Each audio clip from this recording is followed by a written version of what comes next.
Depois da apresentação do nosso querido Padre Armandinho, nós entendemos que, para ser santos, não é preciso fazer obras faraônicas. Ser santo é ter uma disposição de santidade, um espírito de santidade, uma busca de santidade, um desejo de santidade. É uma clareza de onde nós devemos chegar, o que nós estamos buscando. Então, existe uma passagem bíblica que relata a vida de uma passagem de Tiago e de João, que fala que passa um homem, ainda jovem, que era Jesus, e quando aproxima-se dele, a sua voz, o seu jeito de ser, seduziu Tiago e João. E ele se sentiu imediatamente um chamamento. E ele deixou seus pais, suas redes, né? E de uma forma ligeira, pois eram adolescentes, o seguiram com alegria. Eles nem desconfiavam da aventura em que estão para embarcar. Eles nem tinham consciência dessa aventura. Com efeito, o destino acaba de se decidir. Eles só tinham uma certeza. Eles queriam seguir aquele que estava seduzindo. E nesse caminho, eles embarcaram no caminho de Jesus. Já Paulo, em Filipenses, ele diz: tudo quanto para mim era ganho, isso mesmo considerei perda por causa de Cristo.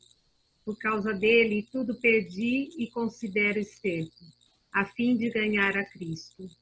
Não que o já tenha alcançado ou seja já perfeito, mas corro para ver se o alcanço, já que fui alcançado por Cristo Jesus. Então, também nessa passagem, nesse testemunho que Paulo nos dá, ele mostra bem o espírito de santidade, né? Que é o renunciar tudo na busca de Cristo. É viver para Cristo. Tudo para ele é ganho. De resto, não importa mais, né? O algo a ser alcançado é Jesus Cristo. Então, e isso praticamente passa a ser um espírito de renúncia, que é tão difícil para nós cristãos entendermos o significado da verdadeira renúncia, mas que é uma característica de santidade. Então, já é a famosa frase que também muitas vezes nós proclamamos: já estou crucificado com Cristo e vivo, não mais eu, mas Cristo vive em mim. Ele vive em mim. Pergunto: isso é verdade? Isso acontece na sua vida? Todas as vezes que nós estamos numa missa, numa celebração, e proclamamos: meu Senhor e meu Deus, isso é verdade? Isso é de coração? Isso é de corpo e alma? Isso é de decisão? Quando proclamamos o Pai Nosso, quando falamos e recitamos que seja feita a vossa vontade, isso é verdade? Né? Isso realmente eu estou me entregando? Quando eu declaro que Jesus é o meu Rei, é o meu Senhor, ele realmente é, né? Existe a renúncia total das nossas vidas para que possamos dizer que é Jesus que vive em mim? Agora vem a pergunta: matrimônio e santidade são compatíveis? No nosso movimento, quando as primeiras equipes tinham esse dogma a ser quebrado, né? Que não era possível um casal ser santo. E já lá em Mateus, ele cita: Se é essa a situação do homem perante a mulher, não é conveniente casar-se. Por que que dizia isso? Porque o importante e o que está em primeiro lugar é a santidade. Então, se tiver algo que impeça de chegar à santidade, é melhor não casar-se. É melhor não fazer. É melhor não seguir esse caminho. Todos os caminhos devem levar a um só caminho, a um só destino, que é a santidade. Graças a Deus, né, Padre Cafarel, junto com as primeiras equipes, inspirados pelo Espírito Santo, né, conseguiram reverter esse conceito, que é possível, sim, um casal buscar a santidade. Mas Mateus não queria dizer para não casar-se. O que Mateus quis relacionar é que, acima de tudo, está a busca da santidade. Né? Então, esse vem em primeiro lugar. Buscar Deus, colocar Deus, fazer a vontade de Deus, fazer o desígnio de Deus. E essa deve ser uma decisão exclusiva, definitiva, total, uma entrega realmente das nossas vidas, enquanto indivíduo e agora, depois de casado, enquanto casal, onde o casal vai buscar junto essa santidade. Aí entra, né, uma frase importantíssima que está nos nossos evangelhos e também que é o espírito de santidade. Senhor, dou-vos tudo. Isso é fácil? Evidentemente que não. É muito difícil. É um processo de evangelização, né, que às vezes leva até um tempo para a gente sentir esse chamado. Mas é muito importante essa disposição, essa entrega, né? Senhor, dou-vos tudo. É muito bonito isso, mas é fácil? Não, não é fácil. Eu gostaria de testemunhar aqui com vocês uma ocasião. Nós fizemos um retiro em São Pedro, isso está fazendo uns 5, 6 anos, foi logo um ano antes de nós assumirmos o setor aqui em Jaú, e foi com o padre Eduardo, hoje acho que ele está em Presidente Prudente, mas ele era da cidade de Maracaí.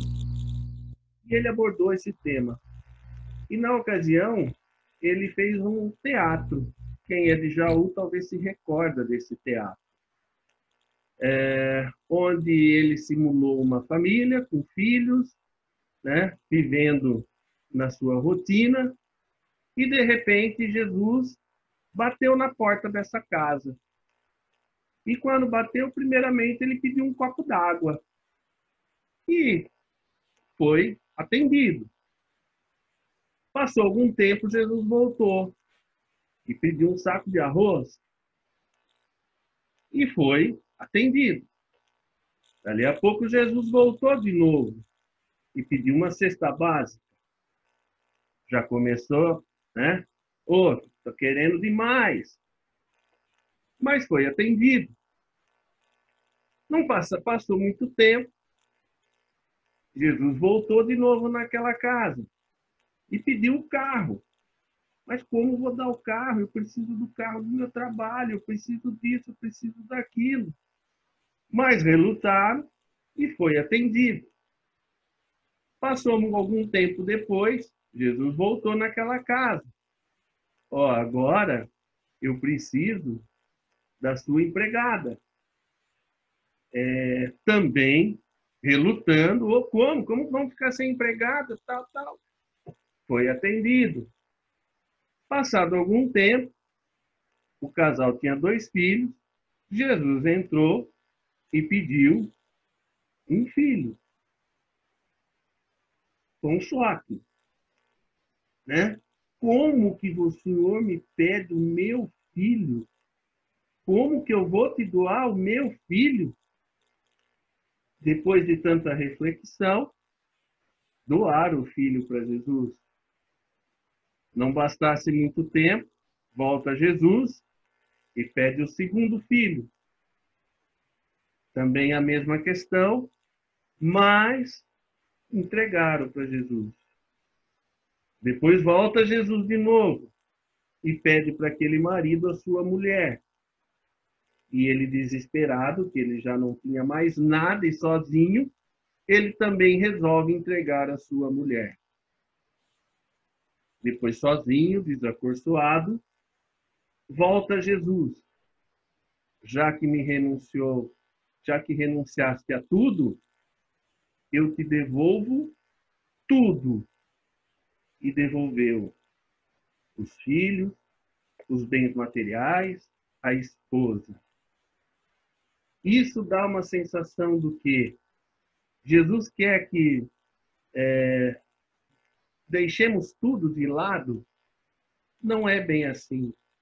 Jesus não quer prejudicar seu filho, sua mulher, sua profissão, sua família. Ele só quer um sentimento de liberdade. Ele não quer apego. Ele quer estar em primeiro lugar, nunca em segundo lugar. Ele quer tudo.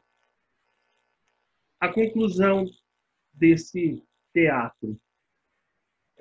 Padre Eduardo foi muito feliz e isso ficou batinando na minha cabeça durante muito tempo. Quando ele falava, ele dizia assim, sabe por que que Jesus pede 100%? Porque se ele pedisse 50%, você não daria nada. Então ele te pede alguma coisa para procurar extrair o máximo de cada um de nós. Nós temos que extrapolar nossos limites. Nós temos que crescer. Nós temos que colocar Deus acima de tudo e de todos. É por Ele que eu vivo o meu matrimônio, é por Ele que eu trabalho, é por Ele que eu educo meus filhos, é por Ele que eu exerço todas as funções. Ele está acima de tudo e de todos. E isso para a gente foi um choque muito grande, né? Depois me aconteceu também um outro fato. Naquele período eu já estava cheio de trabalho. E aí veio uma outra proposta de trabalho. E eu disse, sim, eu vou fazer. Como que eu vou fazer? Não sei, não tenho tempo e nem dinheiro precisava naquela ocasião, que eu já tinha renda suficiente, mas disse sim.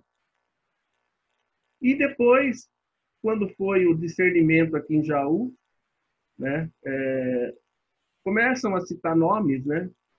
E numa ocasião nós estávamos com outro casal equipista, aliás, indo para uma formação, e quando se falaram os nomes e citaram como fica as brincadeiras, falaram, e se for vocês? Aí nós falamos, nós vamos falar. Não, não há condição. E na hora, depois eu pensei, como que eu vou falar não se vieram me fazer uma outra proposta de trabalho que eu não tinha mais tempo nem condição de fazer, e eu disse sim. Que lugar que Deus está na nossa vida. Então, essa disposição de santidade, Senhor, dou-vos tudo, é o grande espírito dos santos, né? É a grande proposta de santidade desse ano, onde nós precisamos que todos exerçam. Os casais ligação são extensão do casal responsável de setor.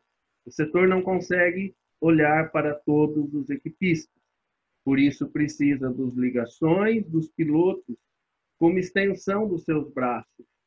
E nós precisamos, acima de tudo, que esses casais estejam alicerçados na santidade, né? Para que realmente possa transmitir uma fé madura, adulta, né?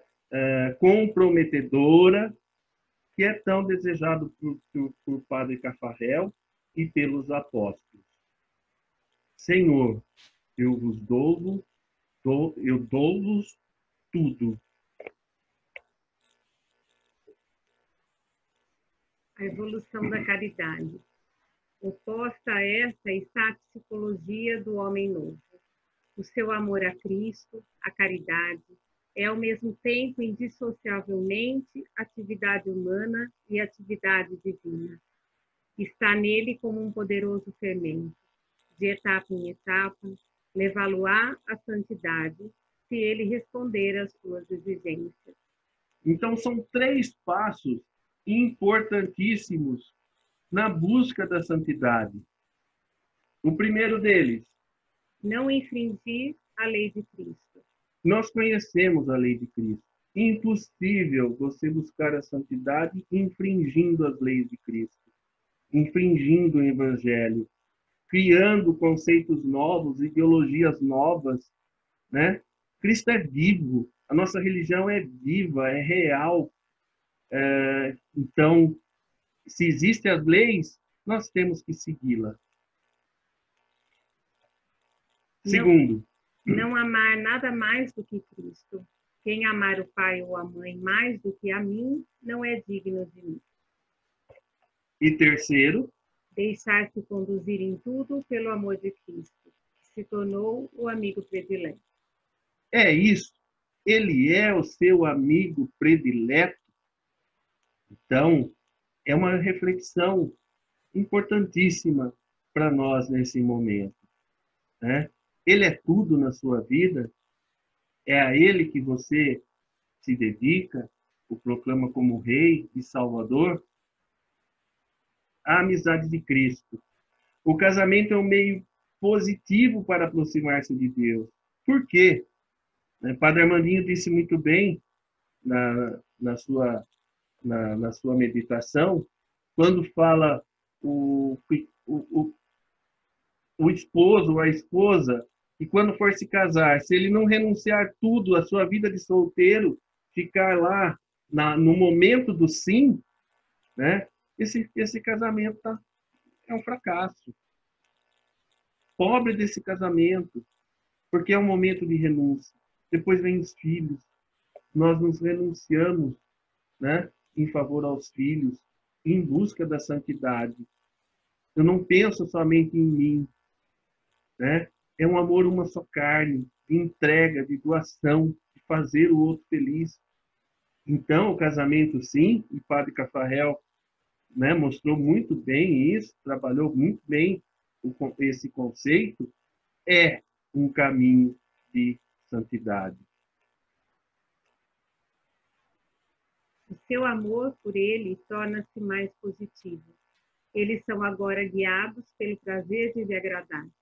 Já não lhes basta obedecer às ordens do Senhor, mas procuram as suas preferências. Então agora passa a ser um casal que busca a santidade. Não é um nem outro. É um casal que busca essa união entre eles em busca da santidade. Cristo, o primeiro a ser servido em tudo e sempre. É esta a lei deste casal, pelo menos aquela que ele ambiciona observar.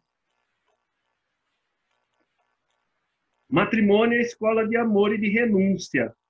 Concordam? De fato, comprometer-se no casamento é já dar um grande passo em frente no caminho da renúncia e no do amor. Ambos estão associados. Assim, a cada vez que se realiza um progresso de amor, é proposta uma nova superação para um novo progresso. Então, a disposição de santidade, às vezes, não é nem a questão de você pecar, de você cair, de você ser frágil, né? É a questão da superação, do começar de novo, do progresso, da busca, da proposta, da intenção, né? E de realmente colocar Jesus como centro das nossas vidas. E agora, nós vamos abordar muito a vida de Paulo.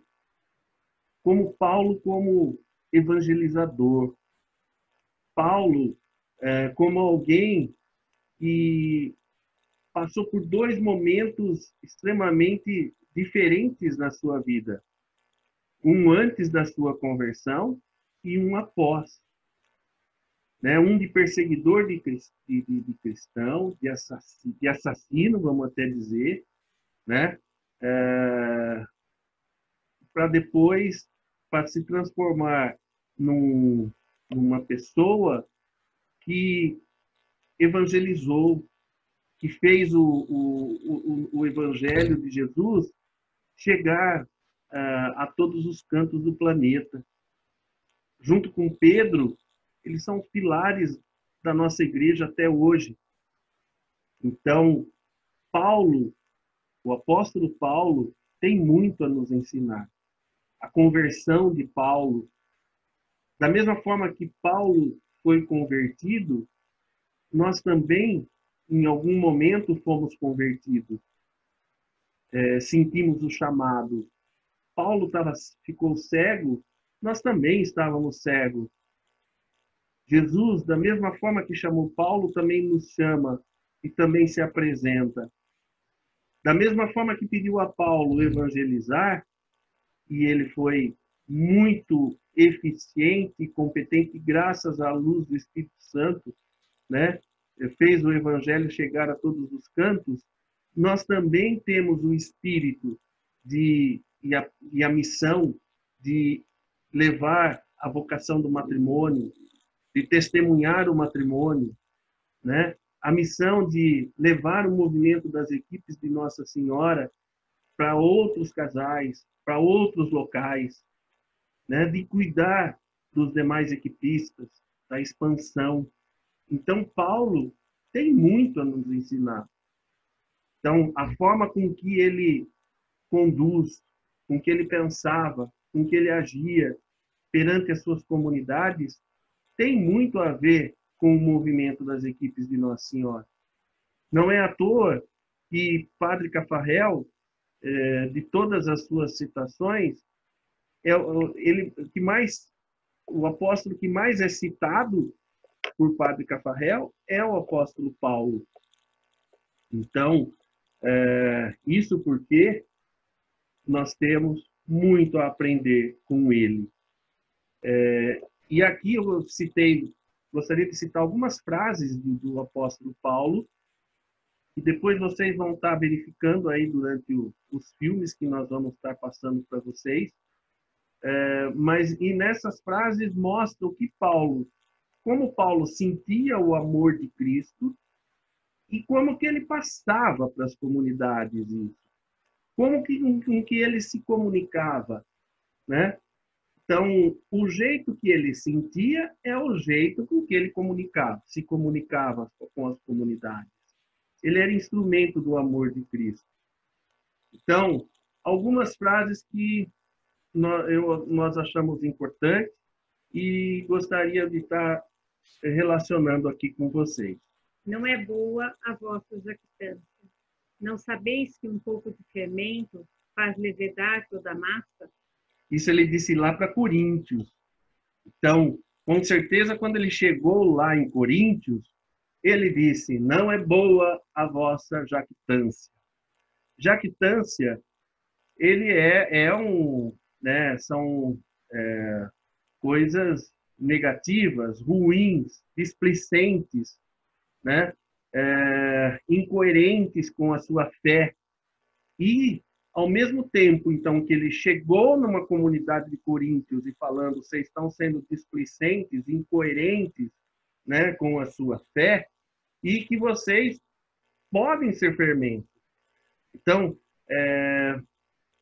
e é importante despertar isso. Então, ele dá um chamado, né?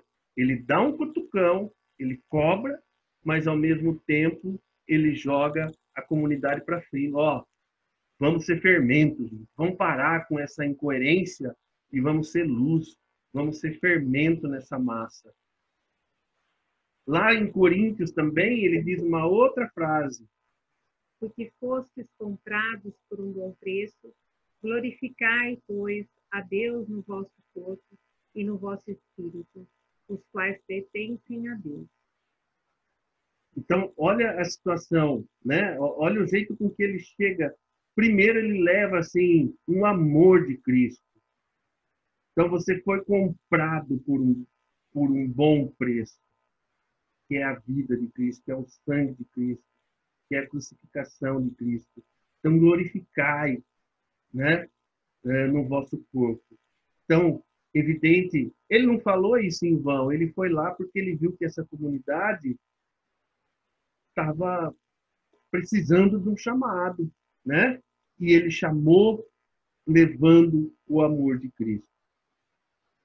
Por isso deixai a mentira e falai a verdade, cada um com o seu próximo, porque somos membros uns dos outros. Isso ele falou lá em Efésios agora, né? Em outra comunidade. Então, com certeza, aquela comunidade estava falando mentira. Ele passou a mão na cabecinha? Não, né? Mas ele relevou a importância. Você é membro de um dos outros. Você tem que ser coerente com a sua fé, né? Então, é uma característica muito grande, muito importante de Paulo. Aquele que furtava, não furte mais. Antes trabalhe, fazendo com as mãos o que é bom, para que tenha o que repartir com o que tiver necessidade. Paulo condenava? Não. Ele colocava muitas vezes os erros, as incoerências, mas ele jogava para frente. Então, aquele que furtava, não furte mais. Aquele, vamos trabalhar. Não trabalha? Vamos trabalhar. Né? Vamos repartir. Isso é uma questão muito importante. Não pode existir condenação. Então, essa esperança, esse jogar para frente, né? Jogar para o futuro, despertar um novo futuro nessas comunidades. Isso, como ligação, como piloto, como representantes que vocês são do movimento das equipes de Nossa Senhora, são exemplos maravilhosos a ser seguidos. Todos se extraviaram e juntamente se fizeram inúteis. Não há quem faça o bem, não há nem um só. Então, olha como ele chegou lá em Romanos, né? Então, como que ele encontrou aquela comunidade? Então, ele foi muito claro. Então, a cobrança, o colocar, é importantíssimo.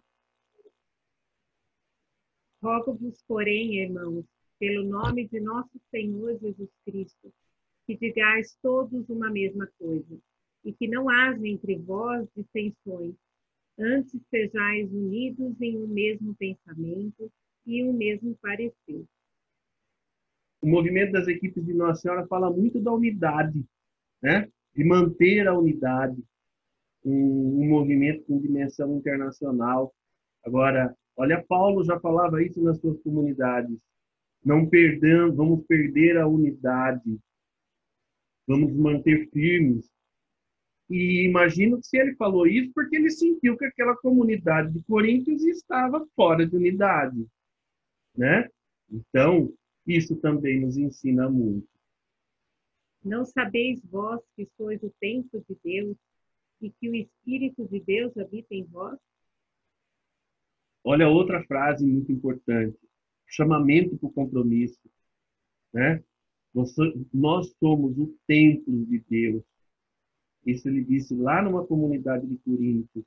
E o Espírito Santo habita em nós. Portanto, ninguém se glorie nos homens, porque tudo é vosso.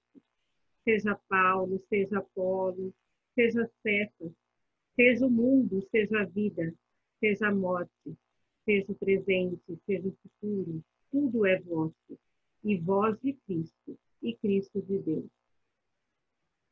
Tudo pode ser nosso, mas se nós somos de Cristo, então tudo é de Cristo, né? Nada é nosso. O mérito, nós somos apenas instrumentos. O mérito, a condução, é o Espírito Santo. Jamais nós podemos nos vangloriar, né? É uma ação, é uma experiência Nossa experiência é uma experiência de Deus, de sentir o amor de Deus. Porque não faço o bem que quero, mas o mal que não quero, esse faço. Então, Paulo muitas vezes percebia que muitas vezes ele às vezes não saía como ele bem pretendia. Mas uma coisa era certa, Paulo se lançava, ele se entregava, ele se comprometia, ele fazia aquilo que era possível estar fazendo, né? Mas ele se lançava, querendo fazer o bem, né? Essa é a grande proposta, o compromisso, a entrega.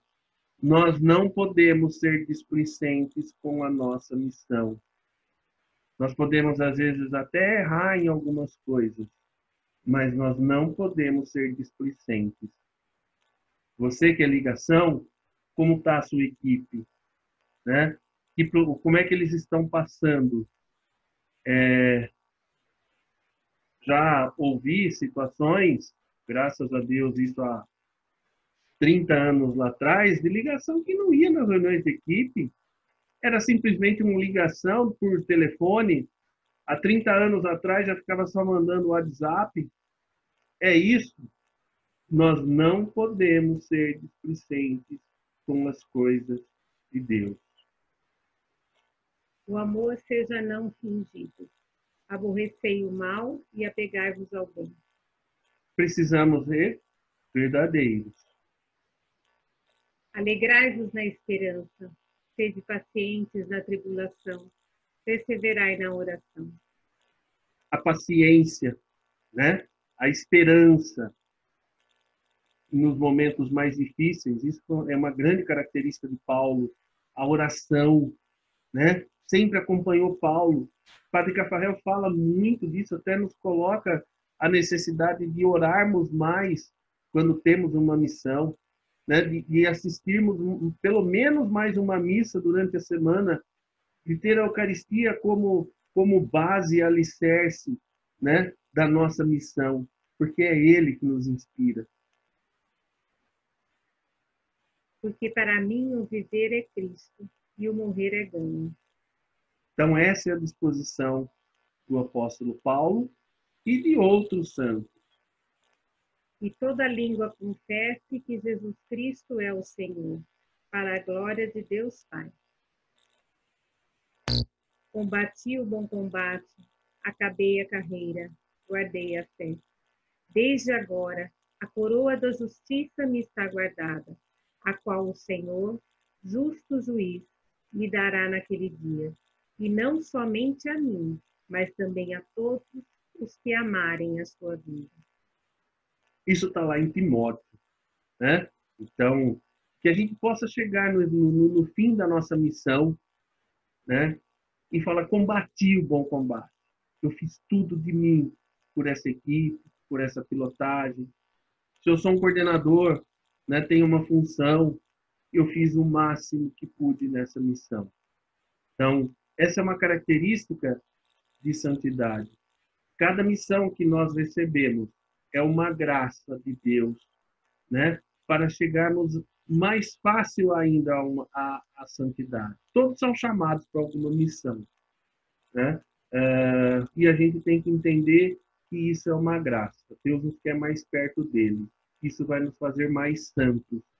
E principalmente quando nós vivemos isso em casal, né? Uma oportunidade ainda maior de estarmos juntos, de nos enriquecermos e de buscarmos e sentirmos a presença de Deus entre nós. Nós precisamos que os casais de ligação, os pilotos, os apoiadores, que esse casamento de vocês, né, reflitam positivamente na equipe de vocês. Por isso que vem a grande pergunta: como está a sua conversão? Com todas essas frases que nós vimos de Paulo, Padre Cafarel, estudioso, teólogo que era, ele sintetizou numa frase muito conhecida entre nós. Acho que todo mundo acha um poema, isso é uma poesia, e é, né? Mas tem dizeres profundos em cima dessa frase, que para mim sintetiza tudo que Paulo falou lá atrás, o jeito que Paulo era, Padre Cafarel sintetizou. O teu amor sem exigência me diminui. A tua exigência sem amor me revolta. O teu amor exigente me engrandece. Então, assim como Paulo, Padre Cafarel também ele sente que o amor de Deus é assim, né? Ele sente o amor de Deus, sabe que o amor de Deus é exigente e que isso o engrandece. O que ele sente, o que nós sentimos, nós transmitimos. Se eu sou instrumento, eu devo sentir o amor de Deus, né? Que é misericordioso, mas é exigente, que exige renúncia, e ao mesmo tempo transmitir o amor de Deus. Então, o amor de Deus é exigente. E aqui eu faço uma pergunta, né? O amor que você transmite para a equipe, ele diminui a equipe? Às vezes até me incomoda um pouco. Muitas vezes, como ligação, às vezes você percebe, o casal não foi no retiro, o casal ligação não sente a falta, né? Não corrige, não cobra. Às vezes a falta de comprometimento, a falta de participação não é sentida. E isso, segundo Paulo e Padre Cafarel, isso me diminui. Agora, a tua exigência sem amor me revolta. Então, eu não posso chegar simplesmente e cobrando, se crica e condenando, né, jogando a pessoa para baixo. A proposta não é essa. A proposta não é essa. Esse não é e isso acontecia demais. Aquela cobrança, porque você tem que ir, porque é obrigado a ir. Não. Qual é a proposta de evangelização e de comunicação? O teu amor exigente me engrandece. Ou você não foi no retiro, nós sentimos a tua falta, é importante ir. É vocação, é ponto concreto de esforço.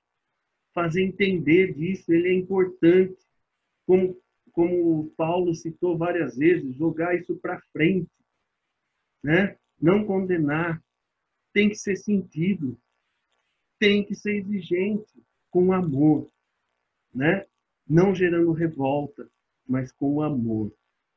Vou voltar lá na frase que Padre Eduardo encerrou no retiro, né? Se não for 100%, se não, a exigência não for 100%, nós não vamos dar nada, né? É 100% para ver se a gente consegue pelo menos produzir 50%.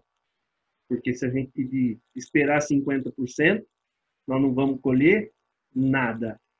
Então, o teu amor exigente me engrandece.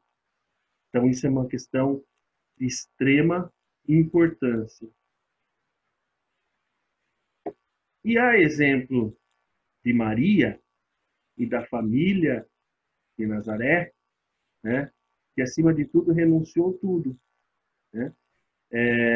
Renunciou a um chamado, eles tinham seus projetos, as suas intenções, e disseram sim para um destino, né, inimaginável, sabia os riscos que estavam correndo, mas se não fosse essa família, o sim dessa família, o sim de José, o sim de Maria, né, de acreditar na proposta de Jesus, de se entregar a Jesus, o que seria de nós hoje, né?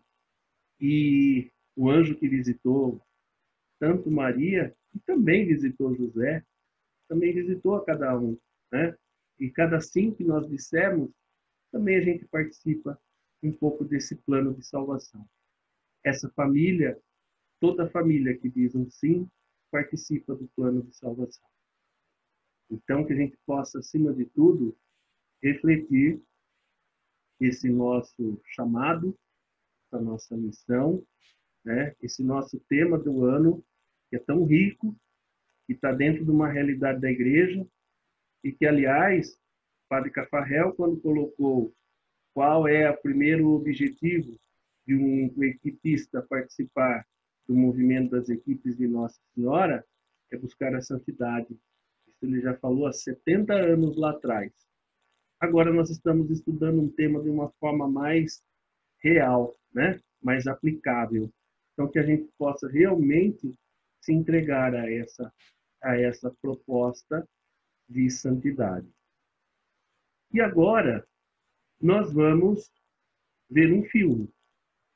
Ver um filme que relata a vida de Paulo, principalmente, e a vida também dos outros apóstolos que conviviam com Paulo.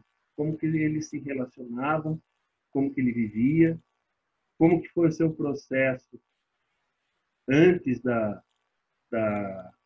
conversão e após a conversão. Eu gostaria que todos assistissem, né? Fizessem as suas interações. Tá ok? Vamos lá.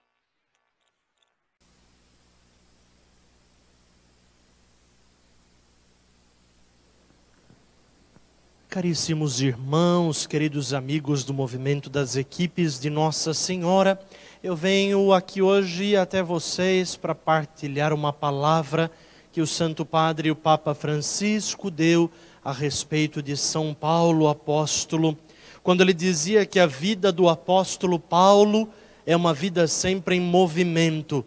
Na verdade, gostaria de aproveitar esta deixa do Papa Francisco para partilhar brevemente com vocês as 3 dimensões da vida de São Paulo, que eu acredito que precisam ser também as 3 dimensões da nossa vida.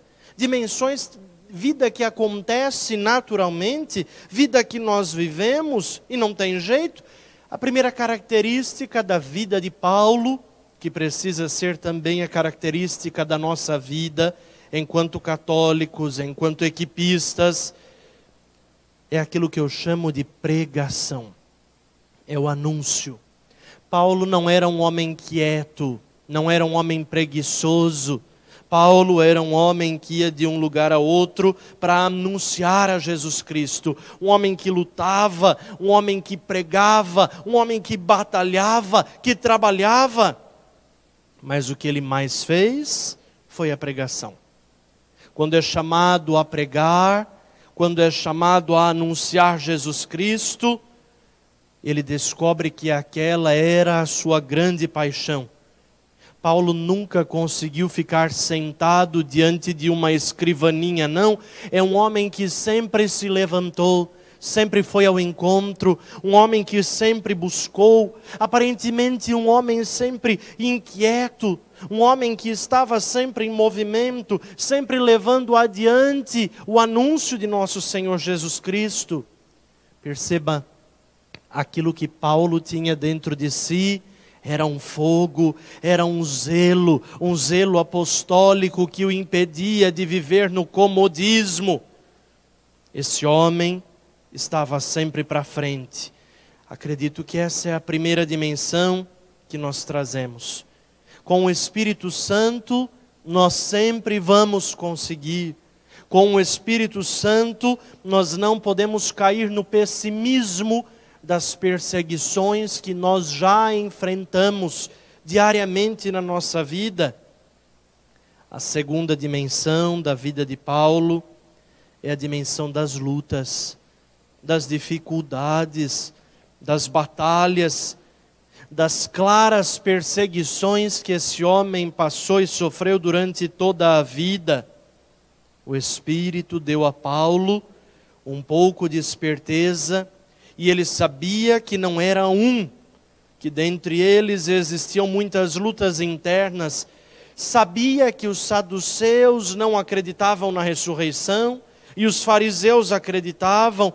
Então, para sair daquele momento, disse em alta voz: irmãos, eu sou fariseu e filho de fariseus. Estou sendo julgado por causa da nossa esperança na ressurreição dos mortos.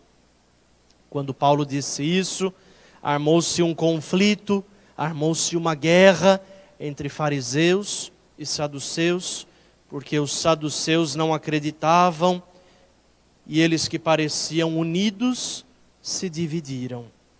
Eles eram os custódios, os protetores da lei, da doutrina do povo de Deus, da fé, porém eles acreditavam em coisas diferentes. Essas pessoas tinham perdido a lei, tinham perdido a doutrina, tinham perdido a fé, porque transformaram tudo isso numa ideologia. Fizeram a mesma coisa com a doutrina. E a terceira e última palavra para nós é a oração. É o encontro com o Senhor. São Paulo foi um homem que teve que lutar muito. São Paulo foi um homem que teve que praticar o zelo apostólico. Levou Jesus Cristo, é verdade. Por isso sofreu tantas perseguições, passou por tantas lutas. Mas a terceira dimensão, a dimensão da oração, é aquilo que traz para nós a esperança de um mundo melhor. A oração é o que nos traz a intimidade com o Senhor. Ele vinha ao seu lado várias vezes. Uma vez diz que ele é levado quase até ao 7º céu na oração e não sabia como dizer as coisas bonitas que tinha ouvido lá. Esse homem lutador, esse homem anunciador sem limite, esse homem sempre mais tinha uma dimensão mística do encontro com Jesus. A força de Paulo era esta, meus irmãos. A força de Paulo era a força do encontro com o Senhor. E isso acontecia através da oração. Isso acontecia através deste caminho, mesmo naquele caminho em que ele ia para Damasco, o caminho das nossas vidas, a nossa chegada até o céu. Paulo é o homem que se encontrou com o Senhor no meio do caminho da vida, assim como nós. E Paulo não se esquece disso. Paulo não se deixa apenas encontrar pelo Senhor, mas ele também busca o Senhor para encontrá-lo. Paulo foi um homem de oração. Gostaria que nós pudéssemos, talvez, interiorizar e praticar estas 3 atitudes de Paulo, que nos ensinam como deve ser a nossa passagem por essa vida. Com zelo apostólico, para anunciarmos a Jesus Cristo, sofrendo a resistência, sofrendo as perseguições do dia a dia, as perseguições da vida, mas encontrando pelo poder da oração, a nossa força que vem do Senhor. E assim, nós também, da mesma maneira que Paulo, vamos para a frente, entre as tantas perseguições deste mundo, mas vamos com as consolações de Deus. Que o Senhor nos dê esta graça, queridos equipistas, a todos nós cristãos, católicos, batizados, que nós possamos aprender também a ter estas atitudes na nossa vida cristã. Anunciar a Jesus Cristo, resistir às perseguições e às seduções que nos levam a nos distanciarmos de Jesus Cristo, e a graça de um encontro real, verdadeiro com Jesus Cristo, pelo poder da oração. Que Maria, nossa Mãe Santíssima, interceda a Deus por nós. Amém.